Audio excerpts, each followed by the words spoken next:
विद्या की देवी सरस्वती, माता पिता गुरु, नवग्रह की चरण वंदना तथा आप सभी सुधी दर्शक को मेरा हार्दिक अभिवादन तथा नमन। आजकल मैं आपसे बहुत सारी बीमारी के बारे में बात कर रही हूँ। मैंने आपको डिप्रेशन के विषय में भी बताया, हकलाने के विषय में भी बताया और बहुत सारे विषय पर मैंने बात की आपसे। तो आज मैं आपसे जो बात करने लगी हूँ वो है थैलीसीमिया।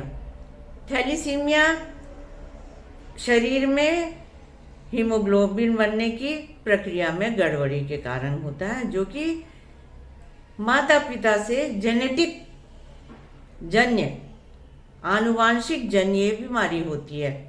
ये दो प्रकार से, एक तो माइनर जिसमें व्यक्ति को रक्ताल्पता तो होती है लेकिन फिर भी वो चलता रहता है, और जो माइनर है उसमें रक्ताल्पता होती है लेकिन फिर भी व्यक्ति अपना काम धंधा करता रहता है, और जो मेजर थैलेसीमिया है उसमें 21 दिन के बाद में व्यक्ति विशेष को ब्लड चढ़ाने की आवश्यकता हो जाती है। तो इसका कारण क्या है, इस पर चर्चा कर लेते हैं। सबसे पहले तो मैं आपको कई बार बता चुकी हूँ कि जब भी किसी भी भाव को देखें तो सबसे पहले लग्न पर अर्थात एसेंडेंट पर ध्यान दीजिए।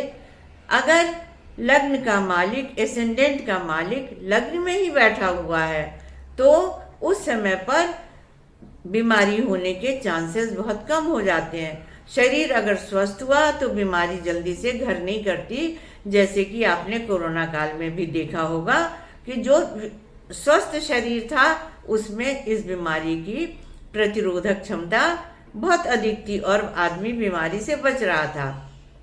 तो सबसे पहले तो आपने लग्न को देखा, लग्न में बैठे हुए ग्रह को देखा, उसके बाद में जो लग्नेश है, शरीर का मालिक है, वो कहाँ बैठा है। कहीं वो छठे भाव में तो नहीं बैठ गया, कहीं वो 8वें भाव में तो नहीं बैठ गया, कहीं वो 12वें भाव में तो नहीं हो गया।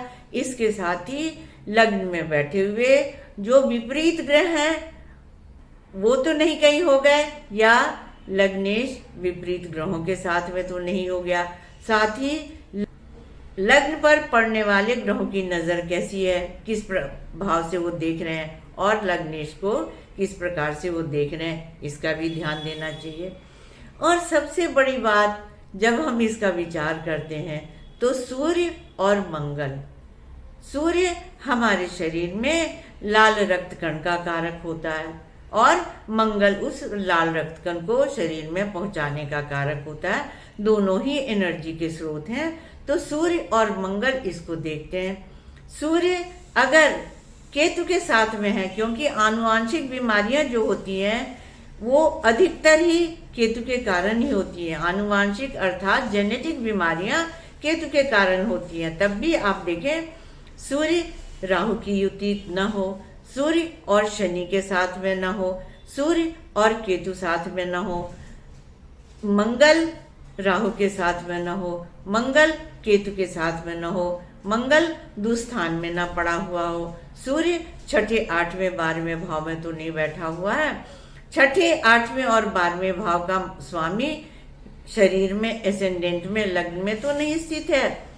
इसके साथ ही इसका भी ध्यान हमें देना चाहिए कि ये जो वाइटल ग्रह हैं हमारे, वो किस प्रकार से हमारे ऊपर में असर कर रहे हैं। सूर्य अगर शुक्र के साथ में है, क्योंकि सूर्य एनर्जी का कारक होता है और शुक्र जल का कारक होता है, तो वो लाल रक्त कण को कम कर देता है। तो ये सभी बातें इसके साथ में होती है, जिसमें व्यक्ति परेशान हो जाता है और बीमारी से वो छुटकारा चाहता है। इसके साथ ही जब शिशु गर्भावस्था में आता है तो माता पिता की पत्री का विचार भी कर लेना चाहिए कि कहीं ये आनुवांशिक बीमारी, जेनेटिक बीमारी कहीं बच्चे में तो ट्रांसफर नहीं होगी। उसको देख करके भी इसका उपाय हो सकता है, इसका ध्यान रखना चाहिए। और एक और भी बात मैं आपसे बताना चाहूंगी कि जब तक कुशलता से पत्री का निरीक्षण नहीं कर लिया जाए तब तक किसी भी बीमारी के बारे में बात नहीं करनी चाहिए। जब पूरी तरीके से संतुष्ट हो तभी बीमारी का इलाज हो सकता है। आप इस कार्यक्रम को देखते रहें, सब्सक्राइब करते रहें। मित्रों के साथ में, परिवार के साथ में जो भी जानकारी आपको चाहिए आप पूछते रहें, मैं बताती रहूँगी। अगला वीडियो और देखिए, तब तक के लिए नमस्कार।